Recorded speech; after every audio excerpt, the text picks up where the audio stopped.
What's up, everybody? It's your favorite Trooper Addict's favorite nerd, and today we are looking at the Star Wars Vintage Collection Rogue One Imperial Assault Tank Commander. I'm pretty sure we've seen this mold before. We've seen other renditions of this character. We're going to compare those. We're going to talk about this one specifically, but first we're going to talk about his accessory.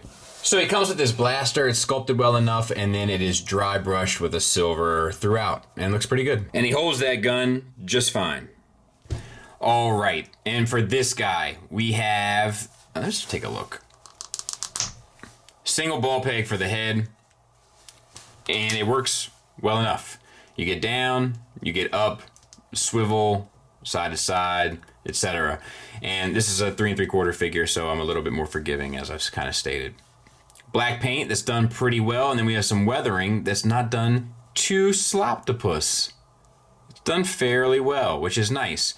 You have the black paint and gray paint on the chest for like the kind of markings, and then the red and black down there. That all looks good. Black on the back. This is kind of what sets him mainly apart from the previous one that was released. Disc hinge shoulders.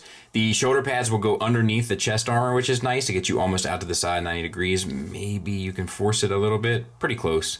And you can get all the way around.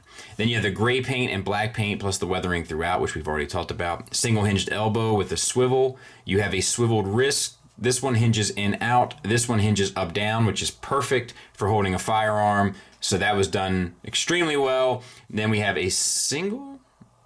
Nope, it's a double ball peg from the chest into the abdomen, which is nice. Great range there, plus the swivel. And black paint on the torso. We have the belt, which is glued on, which is a softer plastic. The flaps will get out of the way. Now, what I really wanted to talk about with this guy is the hips. So this guy has the digital sculpted pants and all that, and it looks great. But what I wanted to talk about was we just looked at the Luke recently, and his are kind of obnoxious to deal with because you can't really access the hip joint because of the soft plastic that goes around the hips. This guy, it works much better, and I'm actually okay with how it works. So you get it out to the side on this disc hinge, which you can see the side part of it there.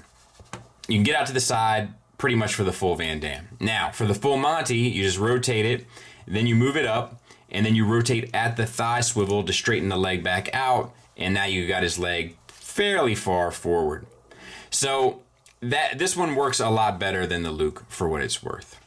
Then we have a knee, single hinged, gets you fairly limited range of motion, and then you have the swivel there as well, and then you have the ankle tilt up, the ankle tilt down, and just the swivel.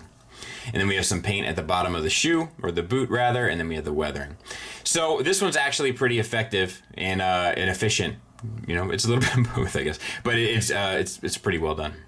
So there are the three options. This is the newest Vintage Collection release. This is the Black Series, I believe, Walmart release, and this is the 5 POA release. These two are the same mold. The only differences are the chest markings, both the red and the gray. The shoulder markings, this has the gray and the black, and the guns are painted differently. This is just the plastic cut off the sprue. This is black plastic with the dry brushing of the silver. The weathering is actually kind of applied very similarly, and I think it looks fine on both. It's a little bit more heavy-handed, I feel like, on this fella, but it's very, very similar. The 5 POA one, the gun is different, everything is different, but it might be the same head sculpt. Let's take a look.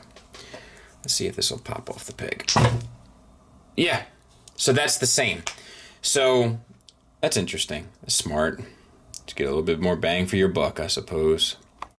Negatives wise, once again, the ankles are a bit limiting. However, I'm not sure if it's not worth the cost of doing business just to keep them the way they are in order to make sure that they can stand. Ball peg ankles can be a real bear to deal with for any figure, let alone a 3 3/4 one that has so many points of articulation just running up the leg. And the weathering is a little heavy-handed in certain places, but I don't find it to be too distracting, honestly. This figure is really good. It's a really well done, solid, stable 3 3/4 figure with tons of paint, tons of sculpt, and the appropriate accessories. So it's nothing special about it. It's kind of nuts and bolts, just doing what it's supposed to do, but it is a good one. Thanks for listening. Thanks for watching. Until next time, take care.